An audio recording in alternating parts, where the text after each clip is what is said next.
Welcome back, everyone. I've got my nerd glasses, cool but nerdy glasses. I've also got my stand-in nerd expert, Eric Crosswhite. Yeah. And we are doing a nerd segment on zombies. The reason why we're doing a nerd segment on zombies, I'm a huge Walking Dead fan, as I'm sure many of our viewers out there are, and we just want to talk about the pop culture that is zombies. Because it really is. There's this whole world out there, from movies to comic books to television, that zombies has had a huge impact on. That is right. That is right. So I did some research on where the idea of a zombie came from, and I found out that the concept of zombie comes from West African and Caribbean cultures, and it slowly funneled into European and American culture in the 20th century.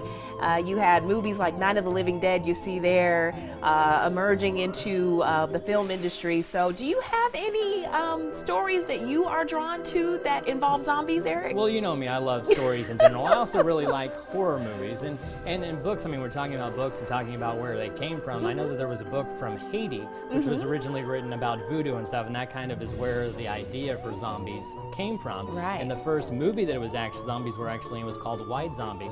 It came out in the early part of the 19th century, and really, carried on from there. And they've been known for sort of being icons in bad horror movies. Right. And a big part of that is because zombies are really easy to make. They are. You talk about Frankenstein, you talk about Godzilla or Bigfoot. Putting those into movies are really hard because they're hard makeup-wise, they're hard, CG-wise to make them look real. Right. But zombies, if you have a semi-decent makeup artist and some people that can Little walk around, ketchup. with a blank look on their face, they can really pull it off. And I think that's had a big reason, a big impact on why they're in so many sort of B and C horror movies. Wow, that's interesting. I also think zombie stories and films, so a lot about survival. And I think we as human beings, we have a habit of acknowledging our mortality. And so I just really think that we are often drawn to these storylines where it's survival of the fittest, something like that. And zombies are more malleable to put into a storyline. Like we're talking about,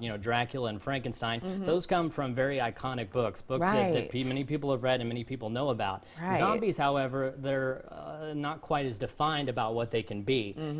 You go to a Frankenstein movie or to a Dracula movie, you know that, Dracula, it doesn't like garlic. Yeah. And you know that he can't be no around mirrors. crosses. Right. The zombies, they can really explore different areas of. There's some zombies in movies that run, and some that are slow, some that come out in the night, some that come out during the day. So there's a lot they can do to adapt zombies to different storylines. It's different, when we're talking about horror movies, usually the villain or the bad guy is sort of the main character, like Dracula. Right. The focus is sort of on Dracula, as where zombies are more of a force. It's like sort of a movie about weather or storms or something like that, where you're really focusing on characters which are everyday people, but are being impacted by some sort of outside force, which in this case is zombies, like The Walking Dead. Very true. I also think, speaking of characters, I also think that, you have these characters who are heroes and who are monsters themselves in a lot of the stories we like. And speaking of, I was very shocked when on The Walking Dead they killed off my favorite character, okay? This is Glenn. A lot of people were very upset about that. They killed off Glenn, and I want to ask, why do you think we are so prone to getting attached to these characters? And once a show decides to write them out, it's almost devastating. It's almost, I had to grieve over this guy. And it's not only that it's happening, but the showrunners and the writers are doing it on purpose. You're seeing it in Game of Thrones too, and it's really sort of they're torturing their audience. They spend a lot of seasons getting to know these certain characters, and all of a sudden they're gone. Right. And with The Walking Dead, it's extra dramatic because a lot of the time once they're gone, they come back as zombies, which is a whole different kind of trauma that you're putting your audience and your other characters through. Very much so. Okay, I'm done grieving now. We can put Glenn away. We're moving past. Goodbye. We are. Where do you see zombie culture going? Last question. A lot of that will depend with The Walking Dead. I know some people have gotten sort of upset with it over the last few seasons for reasons like that. Killing off Glenn,